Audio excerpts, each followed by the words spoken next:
everybody, welcome to Bones Collector. This is a video series where Lori and I are taking the time to play through our library 2 or 3 games at a time and then making a video.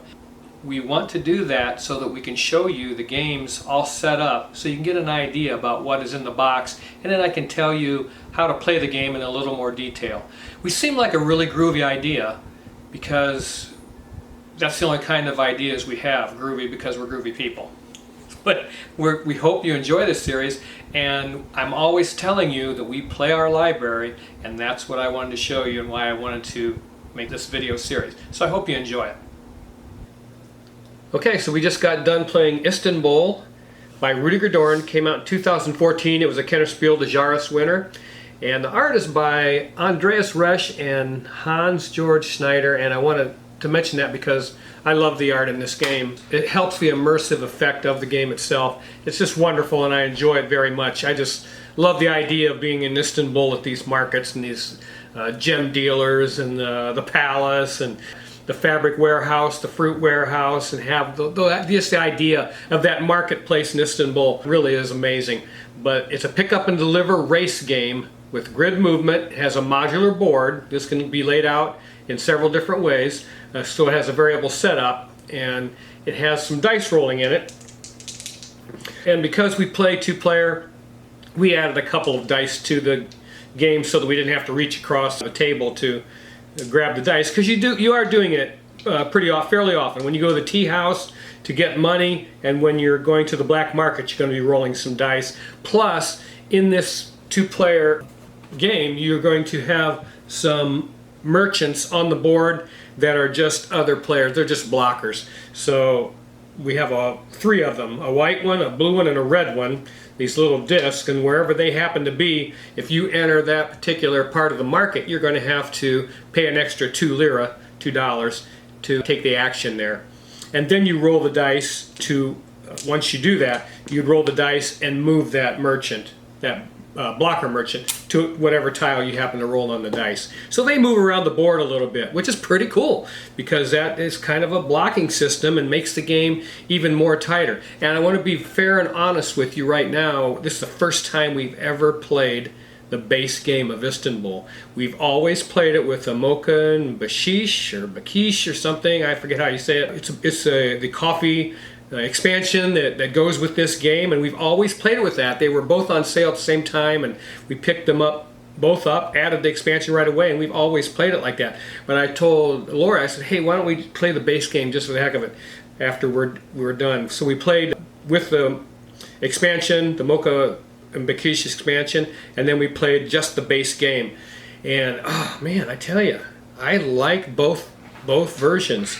The winning condition in this game is the first player that has 6 gems triggers the end of the game, and then you finish the round, and whoever has the most gems at that point would win the game. If you're tied, the person with the most money would win. That's the tiebreaker. So the game itself comes with some nice player aids that you can use to assist you when you're playing this game, and I really love how this game in the base game is pretty tight. You know, when you had the expansion, you've got 4 more tiles, so the board's bigger, and you don't seem to be getting in each other's way as much. You do, but not like this. You really get in each other's way as far as players, even at 2-player, and then you also get in each other's way with these extra merchants that happen to be on the board. Like this black market had 2 merchants in it, so nobody wanted to go there and pay $4 or 4 lira in order to take that action. But we need that tile because to get rings, which is something you need to go to the Sultan's Palace and get gems, you need to. This is one of the avenues to get that resource. So man, it can really be a different game really every time you play it. Then of course you have these 2 taller tokens, and one is the governor, whatever gov, you're the governor, and the smuggler. And when you go there, it's optional, but you can take a bonus card when you enter a space with the governor, and then if you want to keep the bonus card, you have to pay 2 lira to keep it, and then roll dice, of course, to move that. And then if you go into the space with the smuggler, it's optional, but you can take 1 good of any kind if you give 1 good back or pay 2 lira. And then again, roll the dice and move the smuggler to a new space. So these guys are moving around the board, and the merchants, the blocker merchants, are moving around the board, and In this case, the two players, yellow and green, were moving around the board. So it's only 16 tiles, and you are getting in each other's way. I guarantee you, when you play this game, you're going to want to go to the small market and get money, or go to the Great Mosque and get one of these bonus tiles, and somebody's going to be there. And so that really makes it a tighter, a little more strict game in the base game. I was surprised how much I liked it, because we've played it again so many times with the, and let me show you this Mocha Bakish expansion. You get a bit of stuff with that expansion, and coffee becomes a trading resource in the game. So you got a bunch of coffee that you're going to use. Oh yeah, and then you got these cards also, which are pretty neat. But yeah, you got a bunch of coffee tokens, wooden coffee tokens that come with the expansion, and you have 4 new tiles. So the grid is going to be 4. Let's see, it's 4 by 4. It's 4. So we got 16. It's going to go from 16 tiles to 20, and that really opens things up a bit. It feels a little more open when you're doing that. Plus, you can go to the coffee house and get gems. So you've got a third place you can get gems. In this particular, in the base game, you are either going to the dealer or the palace when you're getting gems that aren't on one of the other tiles, like the small mosque, the great mosque, and the Wainwright. When you complete those tiles, you get, there's 2 gems sitting on them, one for each player. When you completely expand your wagon, you get a gem, and when you get both tiles of the Great Mosque, you get a gem, and when you get both tiles on the small mosque, you get a gem. I did, which you can see there's still one there, because I didn't get both the tiles from that particular location. And then you have bonus cards that you can receive, and it lists the bonus cards actually on your player aid, and that's kind of cool, because you know, you're keeping your head to see if I can draw a bonus card, what's available to me. And some pretty neat stuff. And actually, the bonus card that I did draw won the game for me. Yes, it allowed you to go to the gemstone dealer and perform that action twice, and I had the money to do it. I had 4 gems, went there, paid $16 to take a gem, then paid $17 to take a gem, and it maxed me out at 6 gems. But it just feels tighter than it does with the, again, with the expansion.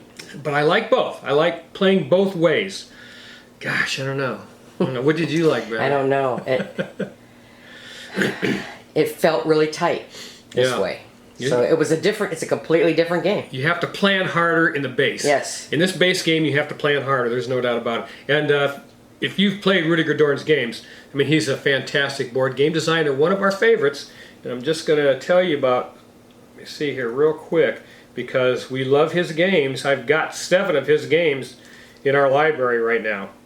And if you're not familiar with him, he also did Las Vegas, which we love and is in our library. Goa, which we love and is in our library. Runestones, a deck builder, which we really, really enjoy and is in our library. Karuba, a tile laying game. Farm Shop, and Il Vecchio.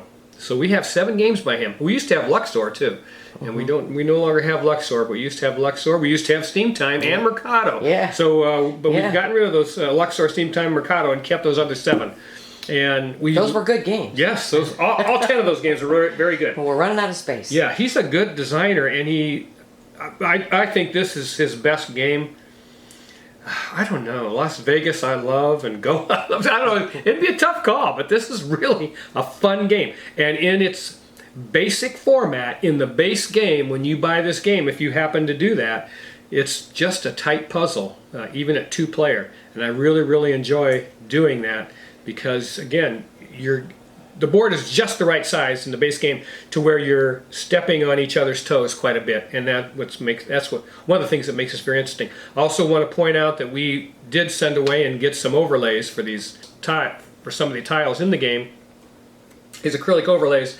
It says right on it, Post Office, and we got these off Etsy, and the company was BoardGameInnovation.com. So if you're interested in acquiring those, because the gems, it'd be too easy to knock them around, and well, especially the post office, because it matters where those cubes are. Yeah, the gems you could probably line back up. So you want to have these overlays on there. They come in handy. It's not necessary. You can play it without it, but we went ahead and picked them up, And I'm glad we did, and it looks nice too. It has a little bit of gives a little bit of a 3D effect when you're have it on the table, and then they also have overlays you can see here for the player boards to keep track of your resources and your gems. So, man, I don't know. This is a really fun game. If you haven't played this, I hope you do someday, because I don't know, this type of game that makes board gaming so much fun. Just everything works smoothly. It's a great board game design, and again, the Kennerspiel de Jahres winner in 2014, and rightfully so. 2 to 5 players. I don't know if I mentioned that. It'll play 2 to 5 players. So if you've got some family members and you want to have a great game and a real fun time, this is one to do it with. And oh yeah, I wanted to mention in the Mokambakishi expansion also, there's another deck of cards that's added to the game, and these are really nice cards that give you quite a nice benefit. However, whenever you spend one, it's your whole turn. So you sacrifice your turn in order to spend one of these cards. So that's kind of another strategy, which I've used and has some success doing it. Then you also have another place to get gems, but you also have this barrier that you can put on the board if you want to do that and block off one of the paths for other people. They can't go over that barrier, and that makes another interesting little twist to the game. So that's pretty cool. So I don't know, man. I mean, I loved. Again, we've played it with the expansion, and I loved it that way. And for the first time playing this, I don't know. I really like it like this. It's 2 totally different games. It is. It feels like 2 different games when you add the expansion. You really have to rein in your thought process when you're just playing with the base game and plan harder. I think you have to think harder in this. I think you do too. I think you have to think harder. Because you're stepping on each other, like in you the base said. game, because yeah, you're planning where to move. In the pick up and deliver, you have to plan where you're moving. That's the whole idea behind that mechanic, is to make you be efficient. Now when you're moving in Istanbul, of course, you've got this stack of tokens underneath your merchant, and you're simply going to move 1 or 2 spaces, and wherever you end up, if you're going to take that action, you leave behind a disc and go ahead and take that action. Then your next turn you have to leave that behind and move 1 or 2 spaces to another tile on the grid and take that action. And then if you move into that, if I was over here, for instance, and I wanted to go back up to the spice warehouse, I could go 1, 2, and put my merchant right back on top of that, pick that up, and take that action. So again, you're planning, because you don't want to have to go back to the fountain. If you run out of discs, you can't take any action, so you have to go back to the fountain and recall all of your guys, but that's your turn. So hopefully you can never do that, but you're eventually going to have to, but it would be nice to never have to do that.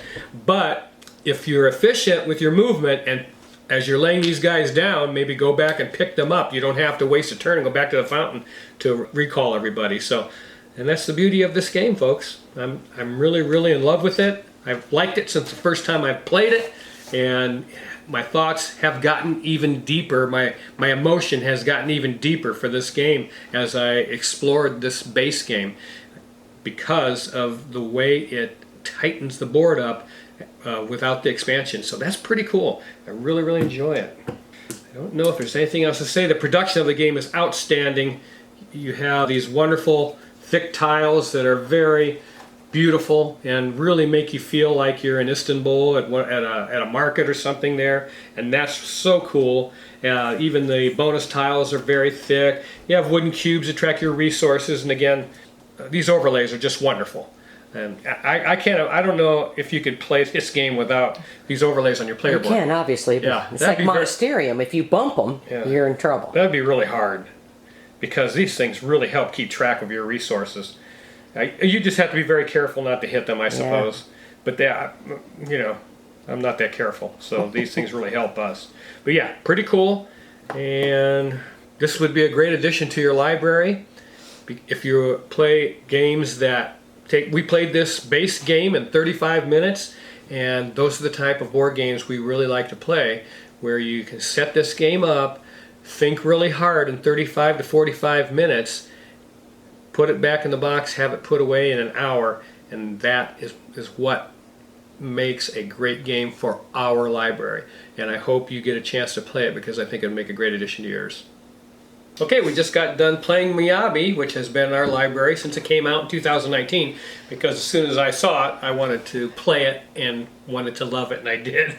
Miyabi came out in 2019, like I said. It's for 2 to 4 players. The designer is Michael Kiesling, my favorite board game designer of all time. And it's a tile drafting, pattern building, set collection, and tile placement game. The person with the most victory points is going to win this game. The box is adequate for what you're getting, and in the box the box bottom, it has a chart of all the tiles that are in the game. That's pretty cool. These are your player boards. They're kind of a thin, I don't know what you call it. It's not paper, but I don't know, some kind of a thicker paper or whatever, but that's the player boards, so they're kind of thin. And then the game also comes with 5 mini expansions, which make the game very interesting. The game itself is very interesting, and the expansions, believe it or not, all 5 of them are very interesting. So that's kind of rare. And we just got done playing it without any expansions because you don't need to. I just like the basic game. It's very cool. And the expansions, some of them, it depends on our mood, but we'll play with them once in a while. These are very thick bonus tiles that I will tell you about in a minute. There's 6 of those. This is the scoreboard. I'll show you that. It's very thick, and it has a round marker that comes with it. And on the scoreboard, it tells you how many rounds you play for your player count, 2, 3, and 4. And we played a 2-player game, so it was 6 rounds. Start here. You move to 6. And you have scoring cubes, 2 for each player. One that's going to track your score on the scoreboard like this. And then as you pass 50, then you will move this one up in your player color. 50, 100, 150, 200, 250. So as you, and you won't, if you just play the base game, your scores won't get up into the 200s. You'll have to add some of the expansions in order to get that kind of score. But very thick scoreboard, very nice. It comes with an aid also that tells you how many tiles to draw out for the player count. So 2, 3, and 4 players tells you how many tile of each shape to draw out because you're going to be drafting those. These bags do not come with the game. We put these bags in the game to help us. There's 4 different shapes of tiles. We have 1 shape in each bag, and we draw out of the bag the number that is required and then put them out here for drafting. And as you can see, this is the finished player board. It also comes with a little cheesy kind of first player token. I don't know why they really bothered. This is really a goofy thing. It doesn't stay together very well, but that's the only thing I really can find that production-wise it was a matter with the game. Now when you're playing this game, you're supposed to start with these wooden lanterns off your player board, and as you place a tile in that particular column, you're supposed to place the lantern on your board. We don't do that. We start out with them already on the player board, and then when we complete that column or place in that column, we just simply knock it over. That way you keep track of where you've placed on your board. And on this player board, it has a chart on the left-hand side, and 1, 2, 3, 4, 6 different shapes for your garden that you're going to be placing in here. Now you have to take that tile and place it in the row that is pictured in the left-hand side. So this particular tile would have to go somewhere in this row. It can go like that anywhere, as long as the icons are in that particular row. Or it can go like that, anywhere it will fit. You can't go off the board, however, but anywhere it will fit. And then you would knock down that lantern wherever you happen to settle those icons in that particular column. And you just keep drafting the tiles until all the tiles have been drafted, and you're going to run into a point where you may not be able to place, and that just happens. So it just takes good planning. When you're looking at those tiles that are available to be drafted, you're kind of looking at your board and thinking, okay, where can I fit that? Because I've already knocked down these 3 lanterns. My next tile is going to have to go in one of those 3 columns. Is it available? I mean, should I have taken something else my last turn? And you're looking and going over those things. Some really tough decisions in this simple, very simple game. And once you start drafting those tiles, you can also layer them. Whenever you place one of these tiles, you get the point total of the number of icons on it. times the layers. So if you're going to put this 2 icon on layer number 3 or level number 3, it's going to be a 6-point tile.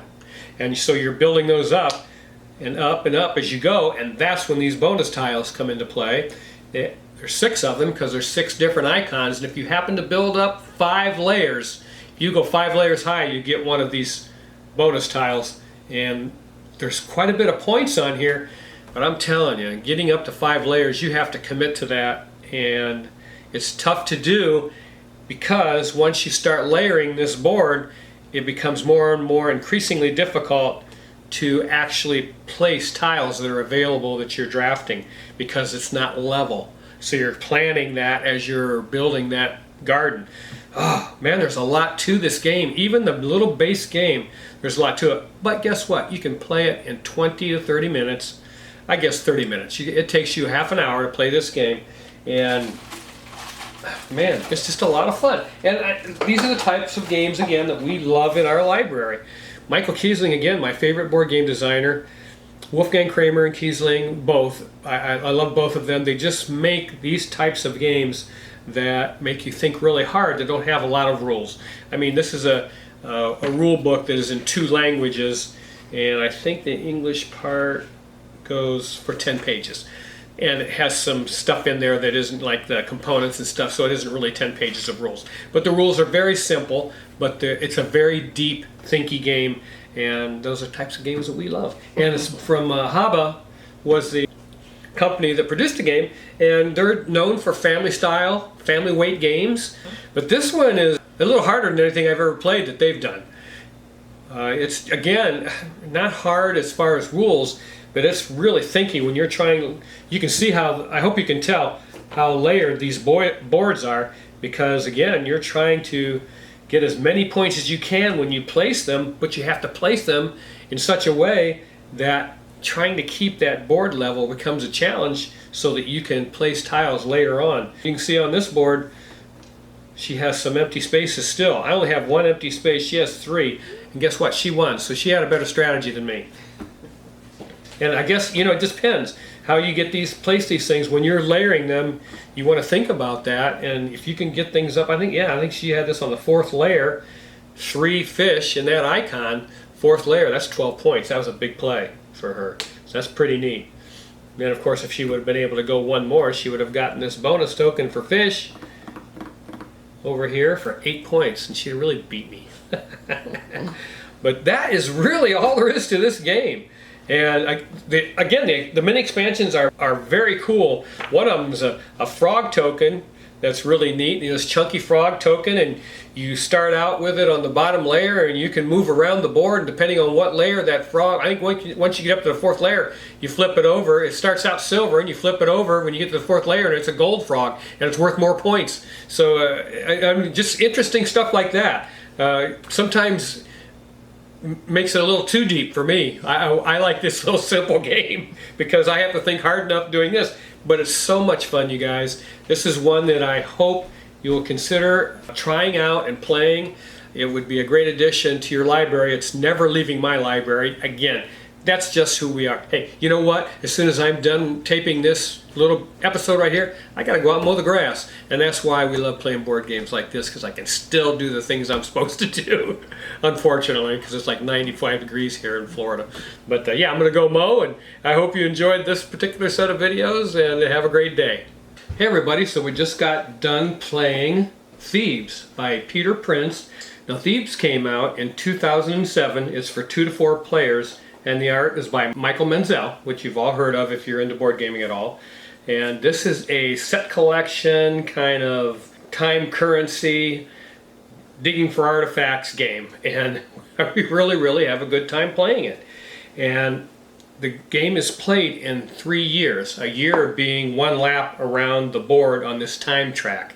So everything you do in this game costs you time. And so it's very interesting. Now, the production of this game is pretty nice. You have an 85 card deck of specialist cards, specialist knowledge, some special benefit cards that you can acquire, and even a set collection thing, Congress cards where you get points for how many you collect. and a small board that you use here with a small map of this part of the world, and you have some nice chunky point markers here on the track, a year marker for all 3 years that you move up the track there, and then you have your archaeologists that are these nice chunky guys with hats carved on top of them, and they're pretty cool too. And then in the box itself is a beautiful insert. Works magnificently. This is a great insert, and it even holds sleeved cards. So we've got all these cards sleeved because this game's not going anywhere. I really like this game, and it's readily available. I'm pretty sure. You know, I haven't checked recently, but the last time I checked, this game was readily available from Queen Games, and I really like that too, because if you like it, you can go out and purchase this game. It's a light game, light to medium, I guess, complexity, which is the type of games that we like to play, and really have a lot to think about in this game. The only thing I always warn people when you play Thebes, it isn't a game of total control. There is some luck element in this game. And in these bags, of course, when you go to excavation sites, you're going to be looking for artifacts out of these bags. And there's 5 different colors, 5 different cities you can go to excavate. And in this bag are tokens that have nothing on them, or they have points on them, like that 5-point piece, a 2-point piece, and these are artifacts. So they're artifacts, and I'll talk about that in a second. And then there's a book of general knowledge you can pull out of there, but a lot of these are just all these blanks, and so you can really strike out when you dig. Well, I think Lori dug out 7 tokens out of one of those bags, and all 7 were blanks, so that was really bad luck. And that is part of this game. I don't know, if I had to make a wild guess, I would say 60% of this game is in your control and 40% is not. And that used to bother me, but it does not bother me anymore, and I like playing this game because of that luck factor. It's so much fun, and you know, sometimes you're just not going to get lucky, sometimes you will get lucky. And so it depends how you play the way that you get luck. Like I usually am bad at dice rolling, and luck generally isn't something that's been very good to me. So when I play this game, I play with that in mind. In other words, I'm going to acquire as much knowledge as I can before I even go excavate, because I want to pull as many cookies out of that bag to give myself the most chance to get something at the excavation. But it's pretty cool because you get a glossary sheet here, and it tells you what all the artifacts are on these tokens that are in there. And I mean, they're real artifacts. So that's pretty cool that they took the time to make that kind of knowledge known to you. And also, when you play this game, you need to know how many of the cards, these special cards, there are in the deck, because it helps to know that. Like these Congress cards, and if you can get 7 of these Congress cards, you get 28 points. Well, there's only 9 in the deck, and you need to know that. That way, when you play this game and you see somebody get 2 or 3 of these, and you see some of them get turned up on the board, you're going to have to go after them. I mean, it's a must. You can't let somebody, like Lori let me get 7 of these, and I got 28 points, which she was being goofy. But I ended up with 28 points because she allowed me to get 7 of these. But you can't allow your opponent to get 7 of these. So especially in a 2-player game, you need to probably try to get 3 or 4 of these and stop your opponent, because even if they get 6, that's 21 points, which in this game is huge. I mean, it's very difficult to get that kind of point total in this game. So you need to know how many of these special type of cards there are. And then there's these assistant cards, and it tells you right on here, the assistant cards, there's 6 of them in the deck. There's 85 cards, 6 of these assistant cards. And these will give you an extra knowledge for whatever color you have, wherever you happen to be excavating. So there's 5 different colors, and you can have one special knowledge by using this card. However, you have to discard it when you're done, unless you have 2 or 3 of them. Now, if you have 2 of them, you just continually get that over and over again. You would get you get 1 specialist knowledge with 2 of them, but you don't have to discard it when you've used it. And then if you got 3 of them, you get 2 specialist knowledge, and you don't have to discard them. So but there's only 6 cards of these in the deck. Now, if you're playing 3 and 4 players, that would really change up the game quite a bit. When in 2 players, you can hang on until you get 2 of them, so you don't have to discard them. And then also there's these shovel cards, they're called, and there are 6 of these also, and that lets you pull 1 extra token out of the bag when you go to the excavation site. There is a card called a Zeppelin, and there's only 2 of those in this whole deck. And you can play that Zeppelin card to move to any point on the board that you want to go without paying time, but you have to discard it when you're done. That card really comes in handy. And then there's 2 cards also that are a car, and it has a picture of a car. Oh yeah, there we go. It has a picture of a car on them. And that reduces your travel time of 3 or more weeks by 1 week. So if you at least move 3 weeks on the board, you only have to pay 2. You know, if you move 6, you only have to pay 5 and so forth, but you have to move at least 3. And that's pretty handy too. So those are pretty nice. And then there's a special excavation card, which are 2 of them here on the board, and that lets you go to a dig site you've already been to in that calendar year. Because on each year, you're only allowed, and you can see these tokens right here, there's 1 for each color of dig site that you can go to, and once you've done that, you have to flip it over to the X side. So you can't go back there, no matter what, for that particular year, unless you have this card, the special excavation card, and you can go back to that site during that calendar year, but you have to discard this. And there's only 2 of them, again, in the deck. So it helps to know those things. And then also there are exhibit cards that come up in the deck, and they have victory points on them, and they go over here on the board once they appear. They don't go into the market, the 4 market spaces. They go over here into the exhibit spaces, and has arrows on the board to show you. It starts there on A, then it moves to B and C as they come out. And if you have all 3 of these spaces filled with exhibit cards, and then another player draws an exhibit card, turns 1 up, it'll push this last one right off the board. So if you see something you want to complete, you better not push your luck, or you better you can push your luck, but you may not be able to complete a card you wanted to complete because it got pushed off the board. And that happened to Lori. She was just getting ready to move to a city, and she had the required tokens to be able to complete that card, and lo and behold, I turned up one of those cards, and it had the card she was wanting to complete got pushed off the board, and she didn't get a chance to do it. So that was, again, that was kind of unlucky. So it's a push your luck game, quite a bit. And this sheet really helps you with all the information. But again, here's the 5 colors. This is all the artifacts that are in the purple, the artifacts that are in the yellow, the green, the orange, and so forth. And it's pretty cool that they included that information in this game. It just helps with the thematic value of it and the immersive experience of playing this game. And then one of the coolest things you get to use is this time wheel when you're digging. You're trying to decide how deep you want to dig, and it takes longer to do that, so that if you count up your specialist knowledge and your general knowledge, and you get to determine how much knowledge you have. And if I have 10 knowledge, I turn this wheel to the 10, and then it tells me how many cookies, or I call them cookies, how many tokens I can take out of the bag at the dig site, and how many weeks it costs me to do so.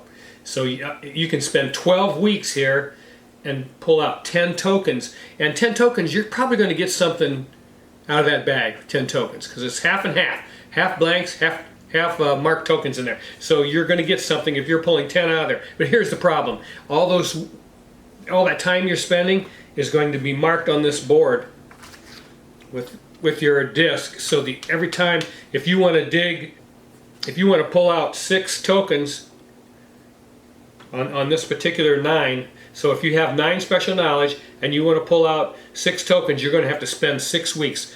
1, 2, 3, 4, 5, 6. And that's expensive. Actually, on one turn, I spent 12 weeks and pulled out 10. It was like the last year, and I had used a card to stay at a dig site twice, and I pulled out a 7, a 5, and a 4, which 18 points. That was huge. Wait, 7, a 5, and a 4. That's not 18. What is that?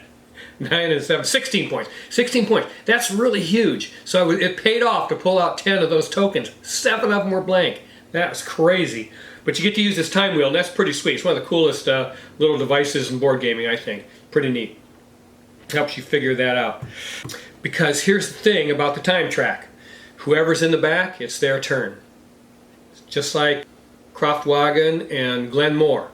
I think same way in Thebes. If you're in the back, you get to it's your turn. You're the active player until you're ahead of the next player. So if you happen to be in Berlin and let's see, well, I'm gonna look at these cards here. If you happen to be in Moscow and there's 3 Moscow cards up here. If you're in Moscow and you're the green player, you say, oh, you know what? I'll take that special excavation card for 3 times. And in the upper right hand corner of these cards, it has a pocket watch, and it shows 3, the number 3 on there, and that person would move 3. 1, 2, 3 on the time track, and guess what? They're still in the back. So not only do they add this card to their hand, but they get to go again.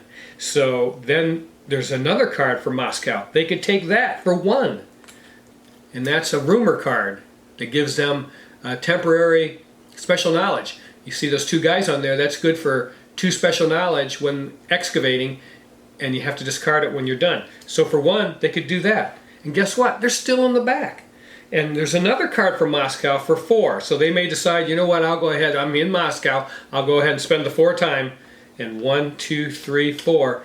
And now, finally, it's the yellow player's turn. And that's the way that time track works. So when you're spending time to dig at these dig sites, you're asking yourself, man, how many weeks do I want to spend? Because, again, you want to get some tokens out of there that have points or benefit of some sort. And in order to do that, you may feel like, well, I want to get as many tokens out of there as I possibly can.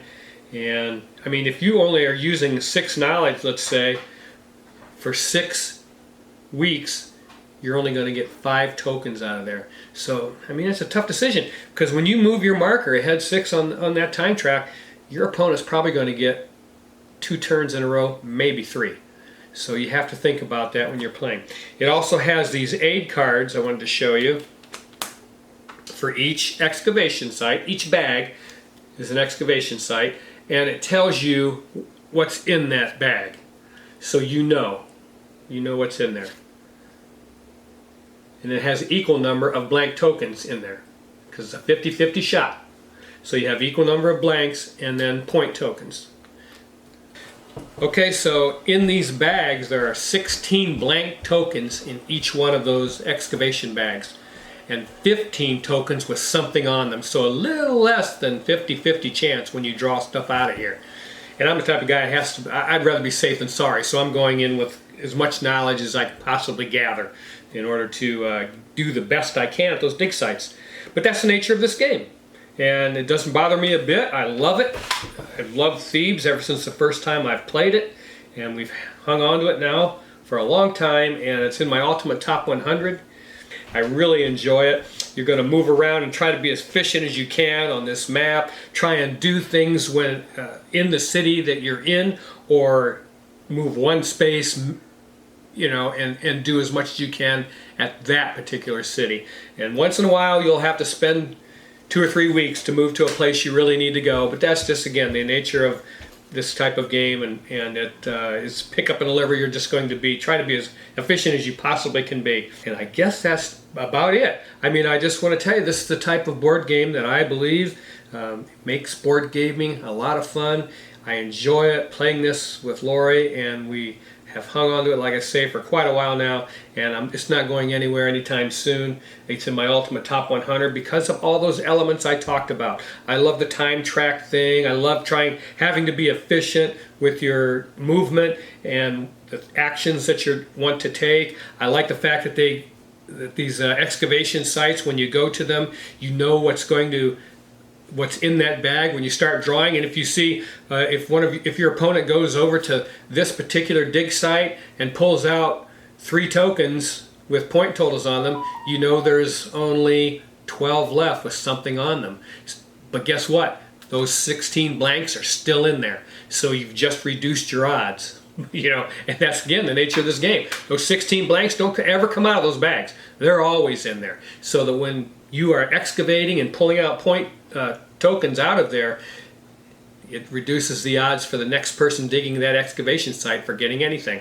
And that's just the nature of this game. And it's a lot of fun. I wanted to tell you about it and take a minute to tell you why I enjoy it and why it would be a wonderful addition to your gaming library if you enjoy this type of game.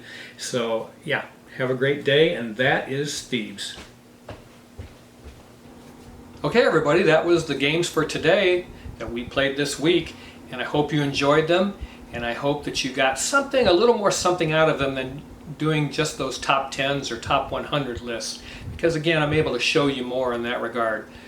Please like and subscribe. When you take the time to like our videos and then make a comment, that's our payday. We don't get paid for any of this until you guys tell us what you think of our video. And thank you so much for that. Have a great day, and I'll see you the next time on The Bones Collector. And remember to keep on board gaming, because it is the best doggone hobby on the planet. Bye-bye.